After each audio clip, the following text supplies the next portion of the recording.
Hey y'all, happy Sunday. Welcome to the Reset with Dr. J, where we take those WTF moments and we turn them into breakthroughs. Good to see everybody again. All right, real talk. Is it just me, or does it feel like the world refuses to chill right now?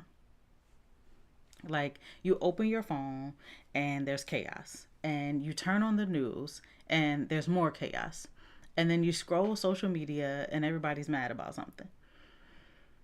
I don't know. Economy's weird. Politics are exhausting. There's always a new crisis. AI is growing. The planet's on fire.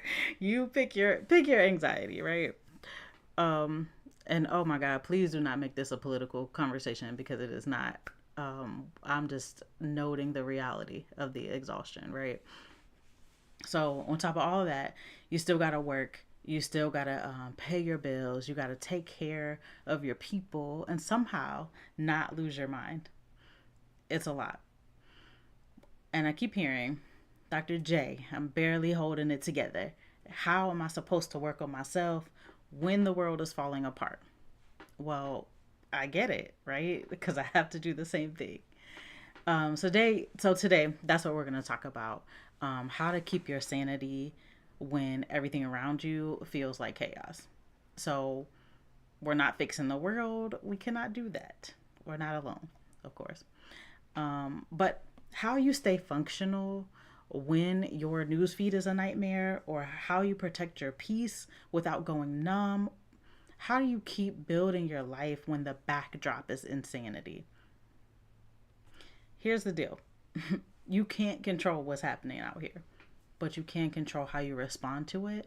And that response is what determines whether you survive or you get swallowed up by it. So, for those of you who don't know me, I am Dr. J, and today we're going to break down the science of overwhelm and give you 3 tools to stay grounded when the world won't calm. So, this is going to be practical, it's going to be real, it's going to help you get through the week without spiraling, I hope. So, let's go. Before we get started, though, quick reminder, I am a therapist, but I'm not your therapist. So this is conversational, not treatment. If you're in crisis, you're going to call or text 988. Or if it's like a physical crisis and not a mental crisis, you're going to call 911 like you always do. I always say this is like the appetizer where you might discover that you want the whole meal. So you might need to seek therapy, and I'm always happy to help with that as well. So, we good? All right, let's get into it. So, let's talk about what's actually happening in your brain when the world feels overwhelming. So, you wake up, you check your phone, and then immediately there's 17 things to be upset about. Natural disaster somewhere, political drama, economy uncertainty, somebody's getting canceled. AI just did something new and terrifying.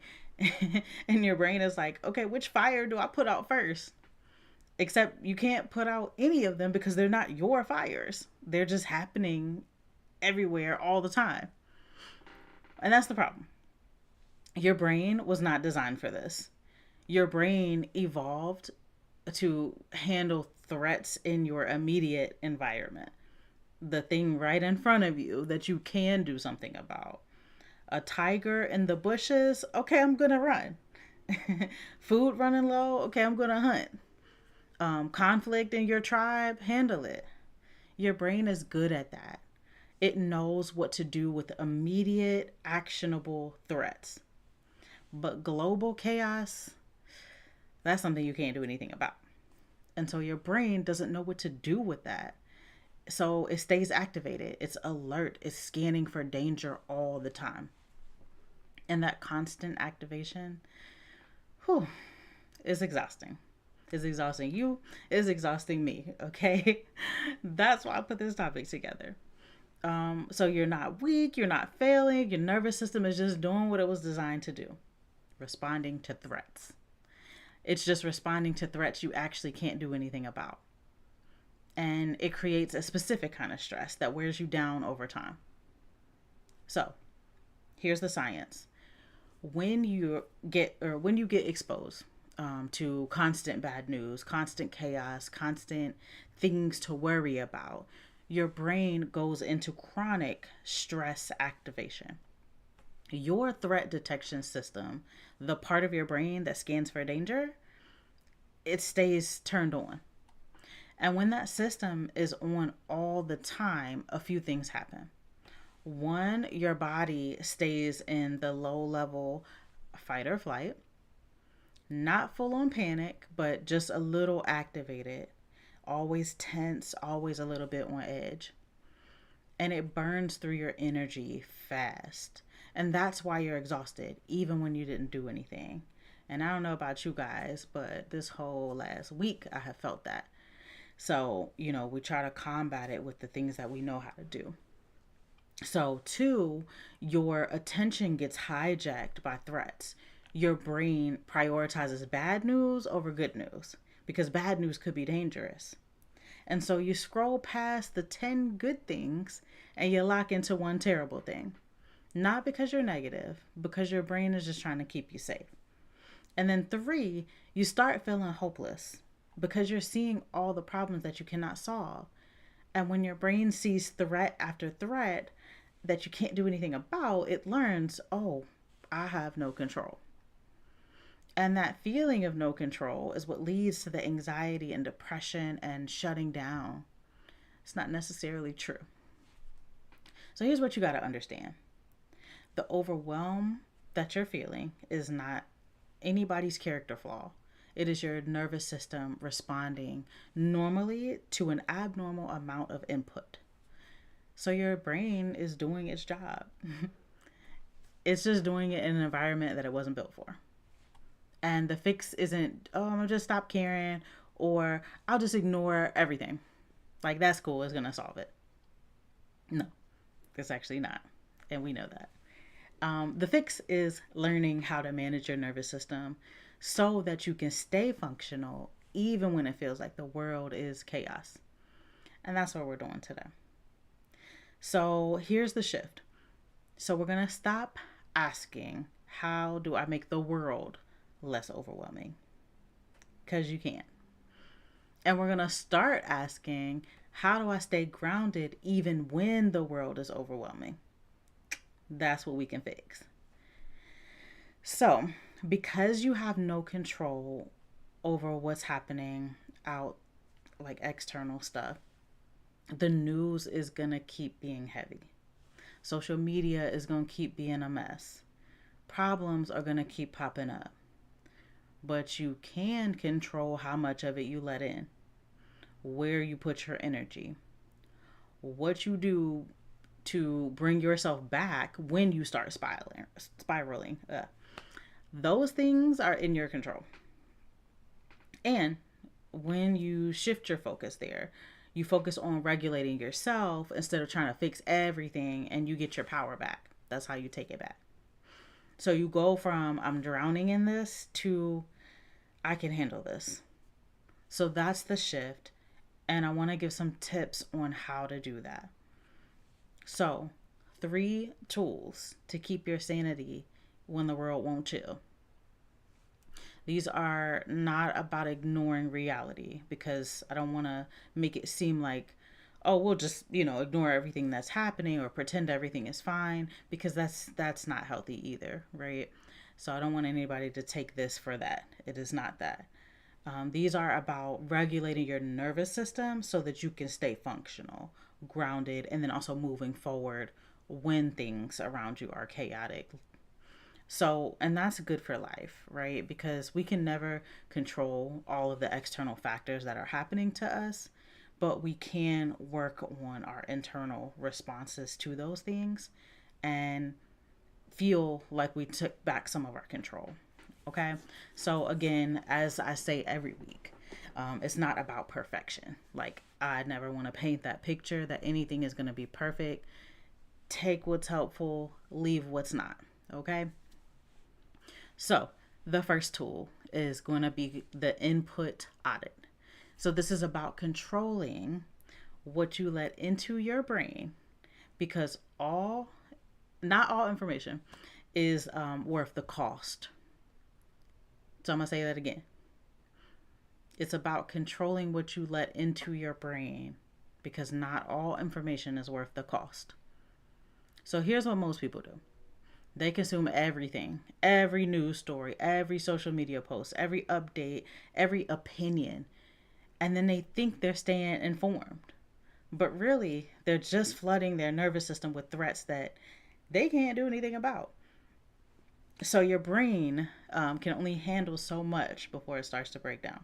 So the input audit is about getting intentional with what you consume.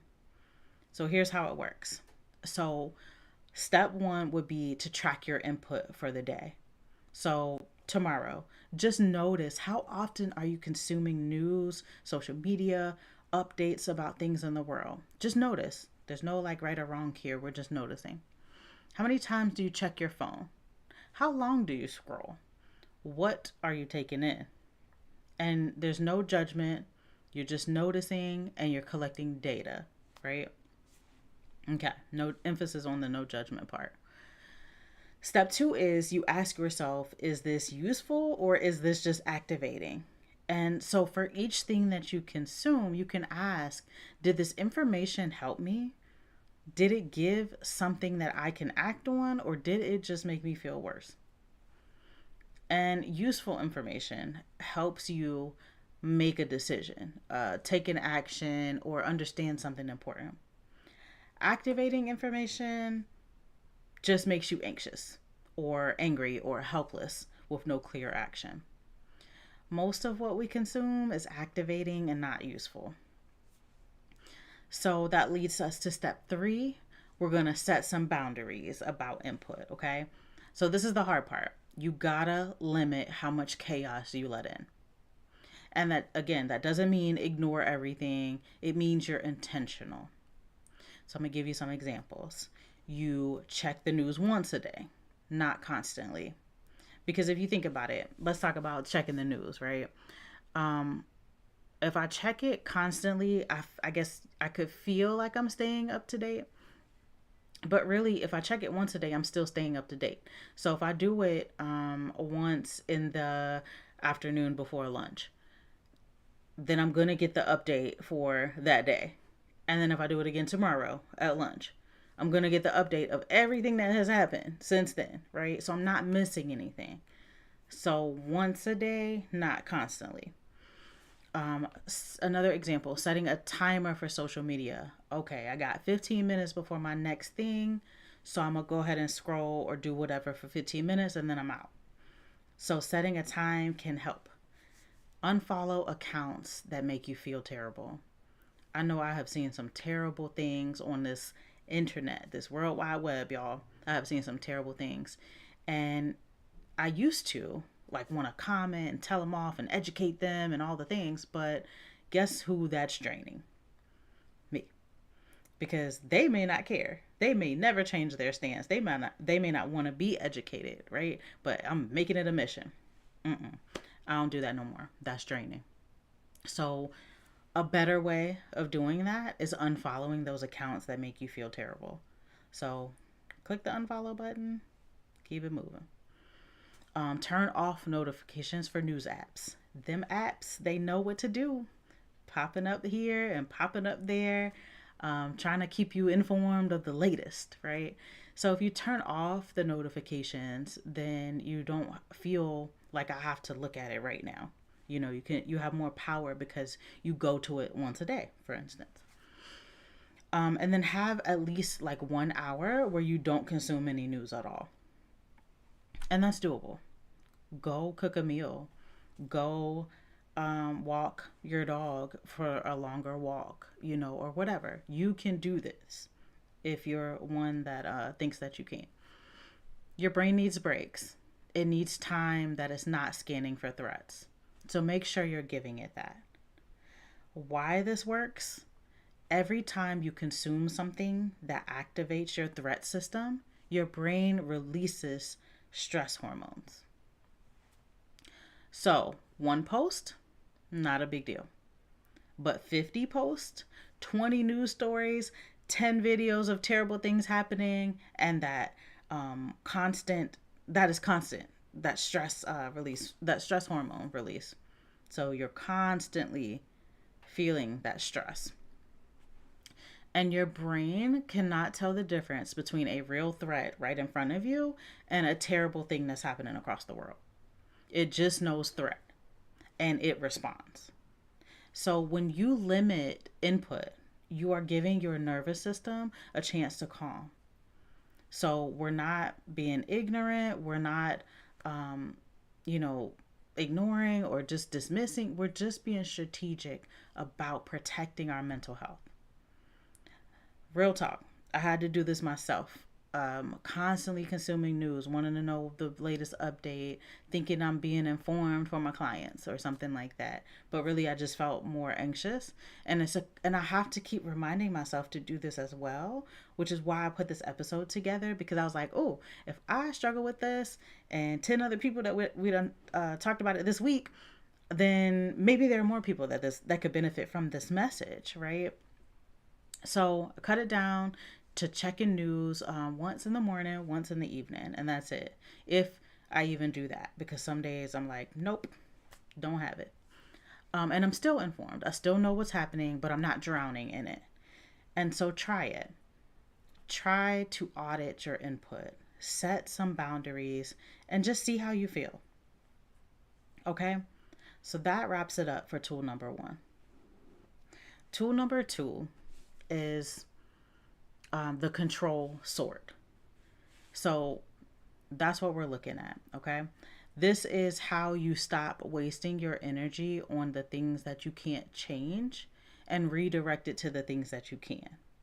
So you are sorting it. So here's what happens when the world is chaotic.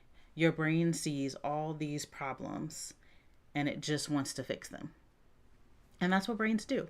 They solve problems. We love our brains. They're great. However, when the problems are things like global issues, politics, economic systems, things that are like way outside of your influence, your brain spins. So it's trying to solve something that it can't solve, and that creates this feeling of helpless anxiety. Now, I'm not saying don't be an advocate. I'm not saying don't call your congressman or whatever feels like advocacy to you, but we're just going to sort it in a better way. Okay? So it helps you separate what you can influence from what you can't. So here's how this works. Step one, you're going to write everything down that's stressing you out. Put it in the paper. Take it out your brain, right? It could be global stuff. It could be personal stuff. Just brain dump it. Dump it out. Write it down. The economy, your job, climate change, your health, political situation, your relationship, whatever. Get it out your head. Put it out there. Put it on the paper. That's step one. Step two is sort it into categories. So I can influence, I can't influence, and just be brutally honest. Very, very honest with yourself.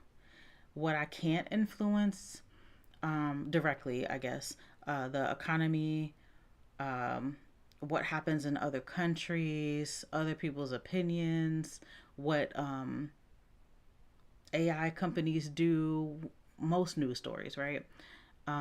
There are like, a little bit of influence we can do, like, voting and expressing our opinion, advocacy wise, and stuff like that. So, not fully out of our control, but out of our direct control, right? What can you influence is how you manage your money, whether or not you vote. I just said that. How you treat people around you, your opinions, your actions, how you use technology. Hopefully we're using it for the good. There's a lot of great things we can do. How much news you consume. We just talked about that too. So hopefully you see the difference between what you can't and what you can.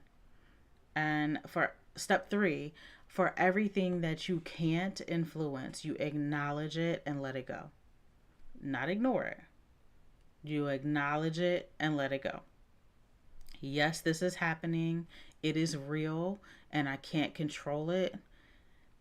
And I feel like this sucks. We're acknowledging it. Now you're going to redirect your energy, because if we spin on things that we can't control, it does not help and it will burn you out. Step 4, for everything that you can influence, pick one action this week, not 10 things, just one. So, for example, if you're stressed about money, an action would be, let me review my budget and find one thing that I can adjust. If you're stressed about health, one action, let me book those appointments I've been avoiding. If you're stressed about relationships, one action could be have a conversation with somebody that matters. One thing. That's something that you can actually do. Why this works? Your brain needs to feel effective. It needs to feel like what you do matters, right? So when you're focused on things that you can't control, your brain feels helpless. And when you focus on things that you can control and you take one action, your brain feels capable. So you need to feel that capability. We all do. We need to feel that capability. And that's what keeps anxiety from turning into despair. So you go from, everything's falling apart, I'm powerless, to the world is chaotic. But here's my corner, and I can still handle my corner of it. That's the shift.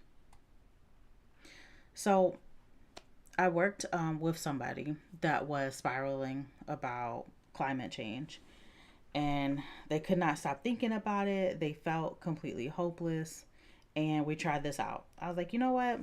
Had a little whiteboard. I was like, let's get it out your head, right? So we wrote down can't control, and we started putting, okay, global emissions, corporate pollution, government policy. Those were the things that they came up with. And under the can control, it was like personal choices, supporting organizations doing the work, talking to people about it, advocacy, right? And we picked one action. So their action was, oh, I'm going to start volunteering with a local environmental group once a month. So does that fix climate change? No.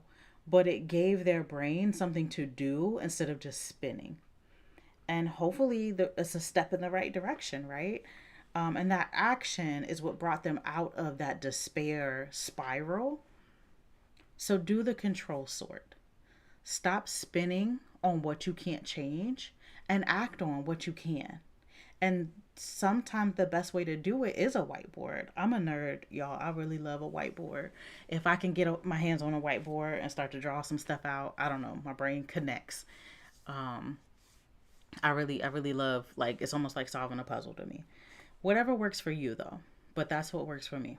And so here's the steps that I just gave you. Try it out, see what works for you. Okay?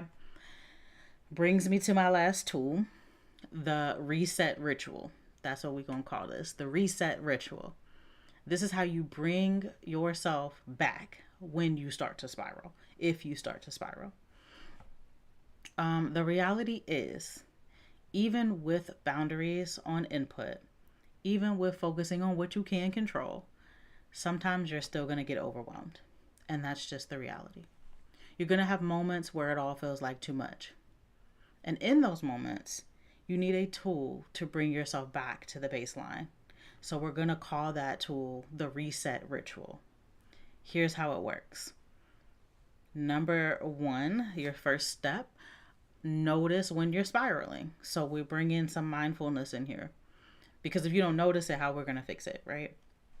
So learn your signs.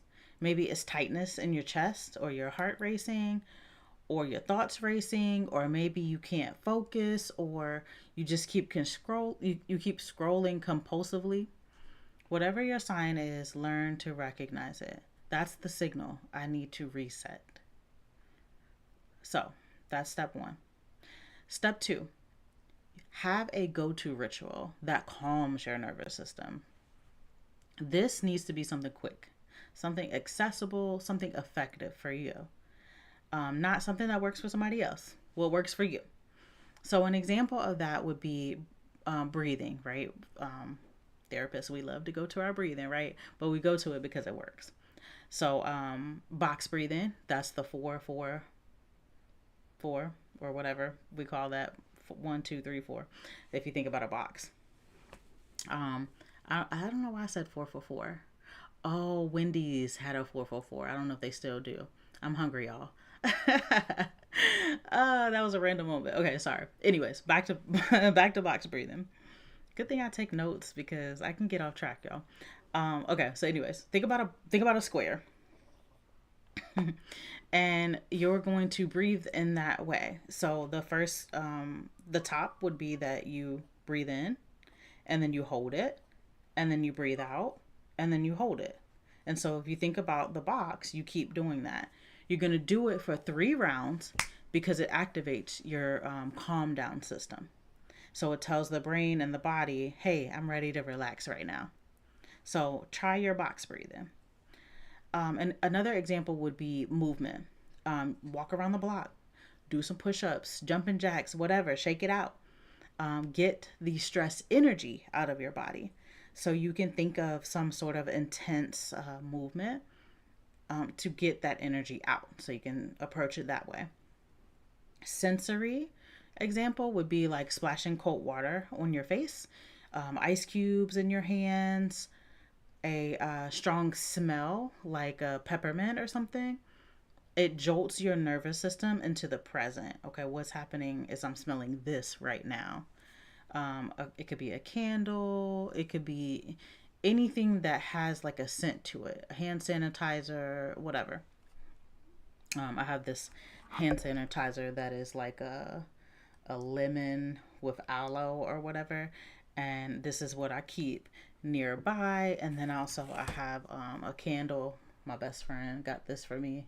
You lit up that dissertation when I finished my doctorate, and it smells like lavender, so it's like a calming smell. But I keep these things on my desk because I really do practice what I preach, y'all. So there's that. So the grounding is another example of the grounding, where you are naming 5 things you can see. So you're just kind of like looking around your space. Okay, I see my mouse, my purple mouse. Sometimes I do colors with people, and you're just naming 5 things you can see. This is called the 5 4 3 2 1 method, if you guys are familiar. 4 things you can touch. You can like feel the texture of something, or the temperature, or like how much something weighs. 3 things you can hear. You require silence for this. So obviously you hear me right now because you're listening. But when it is quiet, then what else can you hear? I know while I'm sitting here, my dog is making some little whining noises every now and then. I hear the rain outside, and then I hear cars going by. So if I really pay attention to the here and now, those are the 3 things that I can hear. The smell, we just went over that, but 2 things you can smell, and then 1 thing that you can taste. And that brings you out of your head into your body. I'm seeing things, touching things, hearing things, smelling things, and tasting things. Now I'm here. I'm present in this moment. I'm present in this room. Pick one. Make it your reset.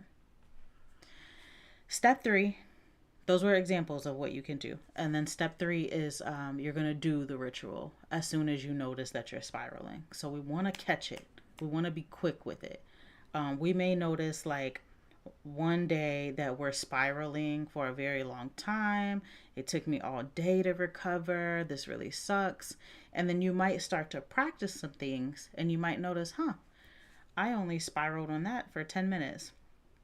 I love when my clients come back and they're like, you'd be so proud of me. This thing only bothered me for 20 minutes and it didn't take my day away and stuff like that. And I love like celebrating that moment with them.